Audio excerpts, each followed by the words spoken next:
अस्सलामुअलैकुम स्टूडेंट्स। उम्मीद है आप सब खैरियत से होंगे। Welcome back to Sigma Physicist. Today we have our lecture number 1 from unit number 11, chapter name sound. So आज हम डिस्कस करेंगे जो टॉपिक, उसमें हम बात करेंगे वेव्स की, साउंड वेव्स की, और human audible frequency of sound या फिर ह्यूमन डिटेक्टेबल साउंड। सो सबसे पहले हम बात करते हैं वेव्स की।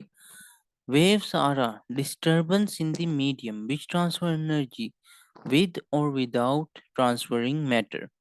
सो वेव्स मीडियम में इस तरह की डिस्टर्बेंस है जो समटाइम्स एनर्जी ट्रांसफर करती है मैटर की ट्रांसफर के साथ, और समटाइम्स सिर्फ एनर्जी ट्रांसफर करती है, मैटर ट्रांसफर नहीं करती।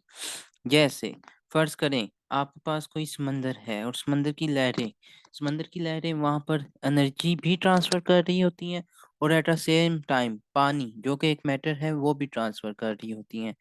इसी के साथ आप एग्जांपल करें लें, अगर कहीं आप बहुत ज़्यादा लाउड साउंड वाली जगह पर मौजूद हैं, तो वहाँ हमारे पास एनर्जी ट्रांसफ़र होगी लेकिन मैटर ट्रांसफ़र नहीं होगा, और उस एनर्जी की वजह से आप भी अफेक्ट होंगे और उस इन्वायरमेंट में या उस एरिया में ज़्यादा देर नहीं रुक सकेंगे। क्यों? क्योंकि साउंड वेव्स एनर्जी ट्रांसफ़र कर रही है लेकिन मैटर ट्रांसफर नहीं कर रही, और उस एनर्जी की वजह से आप अफेक्ट होंगे। इसी तरह अगर हम एक्स रेज देखें तो एक्स रेज भी एनर्जी ट्रांसफर करती है लेकिन मैटर ट्रांसफर नहीं करती। So waves trans are the disturbance in the medium trans which transfer energy with और विदाउट ट्रांसफरिंग मैटर। तो इसकी दो एग्जांपल्स हैं हमारे पास, वो मैंने आपको समझा दी। और भी एग्जांपल हो सकती हैं लेकिन मैं दो ही एग्जाम्पल पर बात कर रहा था। सो अब हम बात करते हैं मीडियम पर। बहुत से बच्चे कंफ्यूज होते हैं कि मीडियम क्या है। हम पढ़ते रहते हैं कि मैकेनिकल वेव्स जो हैं वो अपनी प्रोपगेशन के लिए मीडियम रिक्वायर करती हैं, इलेक्ट्रोमैग्नेटिक अपनी प्रोपगेशन के लिए मीडियम रिक्वायर नहीं करती। So medium group of same और डिफरेंट एटम्स और molecules in a same physical state such as solid, liquid और गैसेस। समझाता हूँ क्या है। अब हमारे पास आपको पता है फिजिकल स्टेट ऑफ मैटर जो है वो सॉलिड, लिक्विड, गैसेस है मेन। प्लाज्मा तो एक नई स्टेट है, उस पर हम बात अभी नहीं कर रहे। तो ग्रुप ऑफ सेम और डिफरेंट एटम्स जो कि एक ही फिजिकल स्टेट में मौजूद हो, बेशक वो सॉलिड में हो, लिक्विड में हो या गैसेस में हो, तो वो एक मीडियम बना देंगे।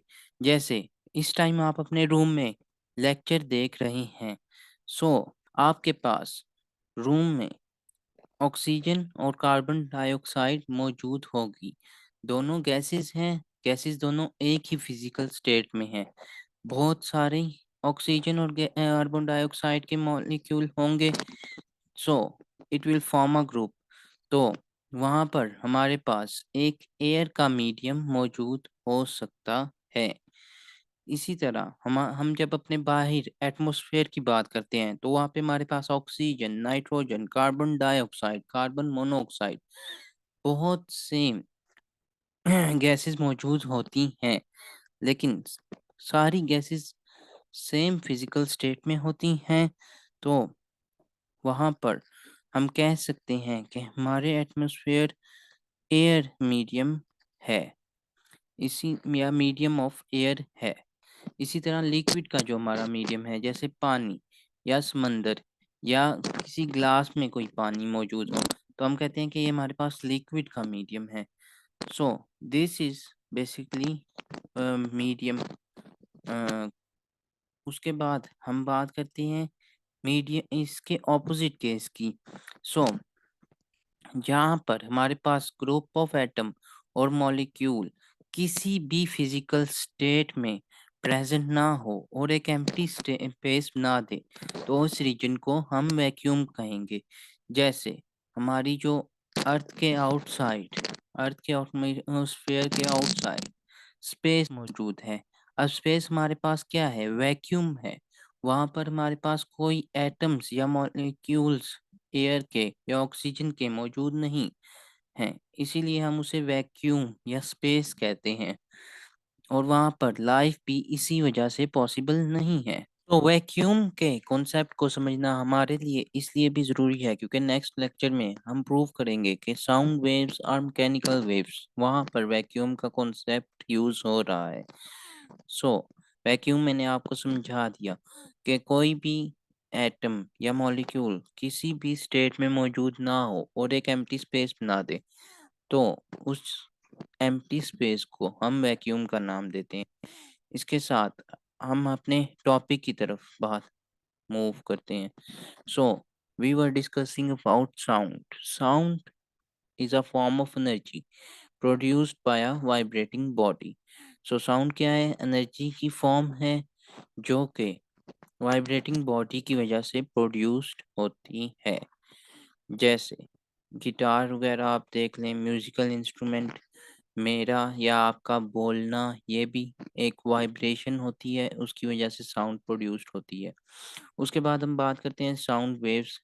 मैकेनिकल वेव्स हैं, यानी अपनी मूवमेंट या प्रोपोगेशन के लिए मीडियम रिक्वायर करती हैं। इसी वजह से जो सन पर फिजन या फ्यूजन रिएक्शन हो रहे हैं, उन एक्सप्लोजन्स की आवाज़ मेरे और आप तक नहीं आ रही। ऑन द अदर हैंड जब हम देखते हैं सन से हमारे पास लाइट अर्थ पे पहुंच जाती है। वो क्यों पहुंचती है? क्योंकि light are the electromagnetic waves. On the other hand वहाँ की साउंड अर्थ पे नहीं पहुंच पाती। क्यों? क्योंकि हमारे पास बीच में एक वैक्यूम मौजूद है and sounds need medium for their propagation. उसके बाद sound waves are longitudinal waves in nature. Sound waves क्या है? नेचुरली तौर पे लॉन्गिट्यूडनल वेव्स हैं। लॉन्गिट्यूडनल वेव से क्या मुराद है? Particle of a medium move parallel along the direction of propagation of wave. जैसे फर्स्ट लेट अस कंसीडर, ये एक साउंड वेव है, ये एक्स पॉजिटिव एक्स डायरेक्शन की तरफ मूव कर रही है। सो पार्टिकल ऑफ मीडियम भी इसी के अलोंग पैरेलल मूव कर रहे हैं। तो इस तरह की वेव्स को हम साउंड वेव्स कहेंगे, क्योंकि देखें पार्टिकल भी एक्स डायरेक्शन की तरफ मूव कर रहे हैं और वेव भी एक्स डायरेक्शन की तरफ मूव कर रही है।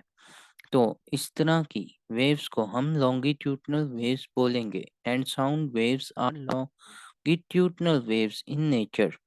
वैसे ये एक साउंड वेव ही शो की हुई है। उसके बाद हम बात करते हैं when sound wave propagate through any medium, compression and rarefaction are produced। जब साउंड वेव्स जो है वो किसी भी मीडियम से गुजरती है, वहाँ पे कंप्रेशन और रेयर फ्रैक्शन प्रोड्यूस होते हैं। कंप्रेशन और रेयर फ्रैक्शन का क्या इफेक्ट है? जहाँ पर साउंड के पार्टिकल्स एक दूसरे के बहुत करीब हों, उस रीजन को हम कंप्रेशन कहेंगे।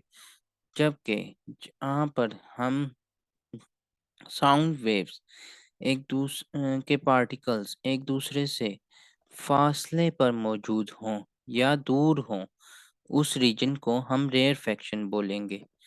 इसी के साथ हम देखते हैं कि ह्यूमन ऑडिबल फ्रीक्वेंसी रेंज क्या है। So human audible frequency range is 20 hertz to 20 kilo hertz. Audible frequency range से क्या मुराद है? मतलब ऐसी फ्रीक्वेंसी ऑफ साउंड जो ह्यूमंस के लिए इजीली डिटेक्टेबल है, उसकी रेंज हमारे पास है 20 हर्ट्ज से 20 किलो हर्ट्ज तक। मैं और आप 20 हर्ट्ज से 20 किलो हर्ट्ज तक की साउंड फ्रीक्वेंसीज को सुन सकते हैं। जो 20 हर्ट्ज से कम फ्रीक्वेंसी की साउंड वेव्स होंगी, उनको हम इंफ्रासोनिक्स कहते हैं और वो हम मेरे और आपके लिए डिटेक्टेबल नहीं होंगी। इसी तरह जो 20 किलो हर्ट्ज से ज़्यादा या greater than sound of frequency greater than 20 kilo hertz are known as ultrasonics. Ultrasonics कहलाएंगी और ये भी मेरे और आपके लिए डिटेक्टेबल नहीं है। because human frequency range is 20 Hz to 20 kHz और इस रेंज में जो साउंड फ्रीक्वेंसी होगी वो मेरे पास सोनिक्स कहलाएगी। जैसे अभी जो मैं बोल रहा हूँ तो मेरी जो साउंड की फ्रीक्वेंसी रेंज होती है वो बेसिकली 30 to 35 आई थिंक के हर्ट्ज में होती है। तो इसीलिए ये आप लोगों के लिए विजिबल है और कैटेगरी में अगर हम बात करें तो ये सोनिक्स की कैटेगरी में होगी। इसी तरह आप लोगों की स्टूडेंट्स जो भी साउंड है वो भी सोनिक्स की कैटेगरी में ही आएगी। सो आज की वीडियो में हमारा इंट्रोडक्शन था साउंड वेव्स के ऊपर। सो उस पर हमने बात कर ली। अपना ख्याल रखें। नेक्स्ट वीडियो में हम बात करेंगे साउंड वेव्स की मैकेनिकल नेचर के ऊपर। सो चैनल को सब्सक्राइब करें, लाइक करें, दोस्तों के साथ शेयर करें ताकि आप इस तरह के कंटेंट से कुछ सीख सकें।